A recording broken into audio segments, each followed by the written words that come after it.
Good morning, all of students. Our video is also available in YouTube channel. Today we will teach about the explanation of refraction of Huygens principle in physics. आज हम Huygens के तरंग सिद्धांत के द्वारा अपवर्तन की व्याख्या करेंगे। हाइगेंस के तरंग सिद्धांत के द्वारा अपवर्तन की व्याख्या किस प्रकार से करते हैं, तो सबसे पहले हम जानते हैं कि अपवर्तन क्या है। जब कोई प्रकाश तरंग एक समांग माध्यम से दूसरे समांग माध्यम में जाती है तो अपने मार्ग से विचलित हो जाती है। इस घटना को प्रकाश का अपवर्तन कहते हैं। अपवर्तन के पश्चात जब अपवर्तन की क्रिया होती है तो अपवर्तन की क्रिया होने के बाद घटनाएं क्या होती हैं, प्रकाश में क्या परिवर्तित होता है, क्या अपरिवर्तित रहता है, तो इस घटना को प्रकाश का अपवर्तन कहते हैं। किस घटना को कि जब प्रकाश एक माध्यम से दूसरे माध्यम में जाता है तो वह अपने मार्ग से विचलित हो जाता है।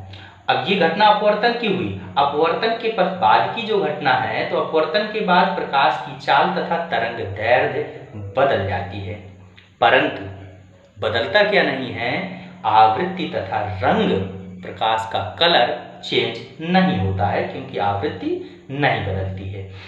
तो अब हम देखते हैं कि अपवर्तन की व्याख्या किस प्रकार से करेंगे।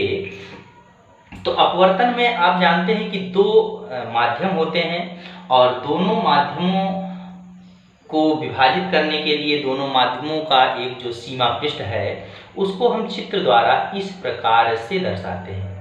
ये जो हमने एक लाइन खींच दी और इसका नाम हमने दे दिया यक्स यक्स डैश। ये एक सीमा पृष्ठ है जो दोनों माध्यमों को अलग करता है। जो पहला माध्यम है उसको हमने मान लिया कि पहला माध्यम जो हमारा है वो विरल है और दूसरा जो माध्यम है वो हमारा सघन माध्यम है, और इस माध्यम का नाम दे दिया हमने पहला माध्यम और ये हो गया हमारा दूसरा माध्यम। फर्स्ट और सेकेंड दो माध्यम हो गए। इस माध्यम में हम प्रकाश की चाल मान लेते हैं v1 और इस माध्यम में प्रकाश की चाल मान लेते हैं v2। ये हमने प्रकाश की चाल मान ली। अब ये जो हमारा सीमा पृष्ठ है, इस सीमा पृष्ठ पर हम जानते हैं कि वे प्रकाश की किरणें जो अभिलंबवत आपतित होती हैं वो सीधे निकल जाती हैं और वही रेखा अभिलंब का कार्य करती है। तो इस पर हमने दो अभिलंब बना दिए।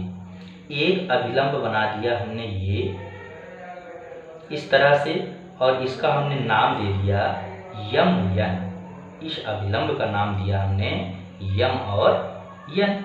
इसी तरह से हमने दूसरा बिंदु पर एक अभिलंब बना दिया ये और इसका नाम दे दिया हमने यम डैश और यन डैश।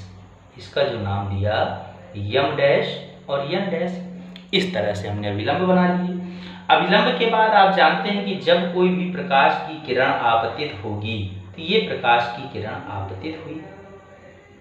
अपवर्तन के पश्चात विरल से सघन में जा रही है तो अभिलंब की ओर झुक जाएगी। ये अपवर्तन की क्रिया हो गई। दूसरे बिंदु पर इस बिंदु का नाम हमने दे दिया कि ये ए है और ये आपतन कोण आई है। इसी तरह से अपवर्तन की क्रिया इस बिंदु पर होगी और इसका नाम हमने दे दिया ए डैश।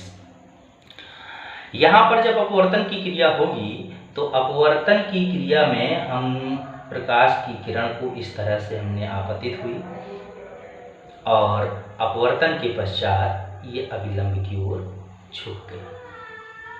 तो ये हो गया आपका अपवर्तन कोण R और यहाँ पर ये अपवर्तन कोण ये R। अब हम जानते हैं कि हाइगेंस ने बताया क्या था।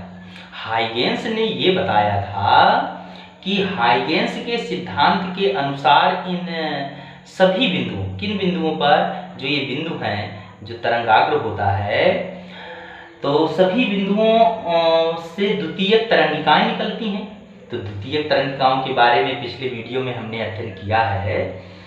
तो थोड़ा सा पहले जानते हैं इसके कि पहले माध्यम में एक समतल तरंगाग्र AB, जो पहला ये माध्यम है ये विरल माध्यम और दूसरा है सघन माध्यम। ये आपका सीमा पृष्ठ है यक्स यक्स डैश। तो तरंगाग्र कैसे निकलता है, हमने सपोज किया कि ये हमारा एक तरंगाग्र निकला ये, और इस बिंदु पर हमने नाम डाल दिया बी। दूसरा जो तरंगाग्र है उसको हमने चित्र में प्रदर्शित किया ये, और इसका नाम डाल दिया बी डैश, और ये अभिलंबवत होता है इसलिए ये 90 अंश का कोण और ये भी 90 अंश का कोण। ऐसा क्यों? ऐसा इसलिए कि हाइगेंस के सिद्धांत के अनुसार हम जानते हैं कि सभी बिंदुओं से द्वितीयक तरंगिकाएं निकलती हैं जो पहले माध्यम में सभी दिशाओं में v1 चाल से और दूसरे माध्यम में सभी दिशाओं में v2 चाल से आगे बढ़ती हैं। और तरंगाग्र में हाइगेंस के सिद्धांत के अनुसार हमने ये बताया था कि सभी माध्यमों में सभी दिशाओं में तरंगिकाएं चलती हैं। तो जो ये तरंगाग्र हैं जो सीमा पृष्ठ x डैश को बिंदु A पर स्पर्श करते हैं, तो कैसे कि अपवर्तन की घटना को आप ये समझे, और अपवर्तन की घटना के पश्चात हम देखते हैं कि मुख्य बिंदु क्या है कि हमने मान लिया कि किसी क्षण t बराबर 0 पर एक तरंगाग्र x डैश को A बिंदु पर स्पर्श करता है। x डैश सीमा पृष्ठ है और जो तरंगाग्र निकल रहा है वो बिंदु A पर स्पर्श करता है। जैसे जैसे तरंगाग्र आगे की ओर बढ़ता है तो A और A डैश बिंदुओं से टकराता है, A और A डैश बिंदुओं से टकराता है। तो तरंगाग्र को हम जानते हैं कि तरंगाग्र जो बनता है और तरंगाग्र पर जो द्वितीयक तरंगिकाएं निकलती हैं वो तरंगाग्र के बनने से ही निकलती हैं। और तरंगाग्र पर हमने ऐसा जाना है कि तरंगाग्र पर स्थित प्रत्येक बिंदु एक नए स्रोत का कार्य करता है। जो तरंगाग्र है उस पर प्रत्येक बिंदु एक नए स्रोत का कार्य करता है, और उस नए स्रोत से जो नई किरणें निकलती हैं, नई तरंगिकाएं निकलती हैं, उन्हें द्वितीयक तरंगिकाएं कहते हैं, जो समस्त दिशाओं में फैली होती हैं। तो हमने तरंगाग्र को इस तरीके से डिनोट किया। अब तो तरंगाग्र को हमने इस तरीके से डिनोट कर दिया, और इस पर हम ये जानते हैं कि जो बी ए डैश है तो यहाँ से यहाँ तक का जो समय है वो मान लेते हैं कि t1 है, और यहाँ से यहाँ तक का जो समय है वो मान लेते हैं कि t2 है। चाल हम जानते ही हैं कि v1 और ये चाल जानते हैं कि v2 है। अब हम अगर बी ए डैश की दूरी निकालें तो बी ए डैश बराबर हो जाएगा v1t, और b डैश a की दूरी निकालें b डैश a की, तो ये दूरी हो जाएगी v2t। अगर हम t1 t2 मानते हैं तो v1 t1 हो जाएगा और v2 t2 हो जाएगा। अगर समान समय मानते हैं तो समान समय मानने पर v1t और ये हो जाएगा v2t। तो हम यहाँ पर क्या करते हैं कि दोनों जो तरंगाग्र हैं उन समान कला में होते हैं, और समान कला में होने के कारण हम मान लेते हैं कि यहाँ पर दोनों का जो समय है वो समय हमारा क्या है t है। तो हमारी जो कंडीशन हुई वो हुई v1t और v2t, ये दूरियां आ गई। समान कला में होने के कारण तरंगाग्र निकलता है, तो तरंगाग्र में जो ये कोण बनेगा ये I होगा, और ये जो कोण होगा ये R होगा। तो जो ये कोण है I और ये कोण R है, इतना अब हम जानते हैं आगे कि जो हमारे पास ये कोण है I, तो इसको हम क्या नाम देंगे? इसको हम नाम दे सकते हैं बी ए और ए डैश।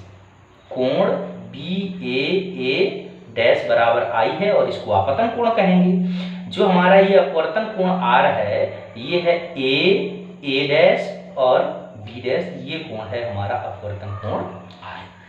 तो ये हमको दोनों कोण मिल गए। जब तरंगाग्र अभिलंबवत आपतित होता है तो ये समकोण त्रिभुज हो गया। समकोण त्रिभुज कौन सा हो गया? ए बी और ए डैश, और दूसरा समकोण त्रिभुज हो गया A B dash A dash. ये हमारे समकोण त्रिभुज हो गए।